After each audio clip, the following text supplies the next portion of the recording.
Hello all, இந்த video பார்க்குற எல்லாருமே ஹாப்பி அண்ட் ஹெல்த்தியாக இருப்பீங்கன்னு நம்புகிறேன். உங்களோட முடியும் கரு கரு கருன்னு அடர்த்தியாக நீளமாக வளரணுமா? அப்போ நான் சொல்கிற டிப்ஸை தொடர்ந்து ஒரு 3 மாதத்துக்கு நீங்கள் ஃபாலோ பண்ணிங்கனாலே உங்கள் முடி கரு கருன்னு அடர்த்தியாக வளருங்க. அதுக்கு நான் இன்னைக்கு எடுத்துக்கிட்ட பொருள் கருவேப்பிலை தாங்க. கருவேப்பிலையில நம்ம முடிக்கு தேவையான அனைத்து சத்துக்களுமே இருக்குங்க. இந்த ஒரு கருவேப்பிலையை வச்சே நம்மளோட முடியை கரு கரு கருன்னு அடர்த்தியாக வளர்க்கலாங்க வெறும் 3 மாசத்துல.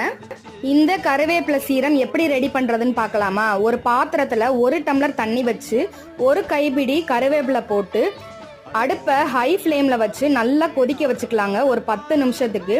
நல்லா ஆறுனதுக்கு அப்புறம் ஒரு வடிகட்டி வச்சு வடிகட்டிட்டு உங்களோட முடியோட வேர்ல இருந்து நுனி வரைக்கும் நல்லா அப்ளை பண்ணிட்டு 20 நிமிஷம் கழிச்சு நீங்க யூஸ் பண்ற எந்த ஷாம்பு ஷியக்காய் யூஸ் பண்ணி ஹேர் வாஷ் பண்ணிக்கிறலாங்க.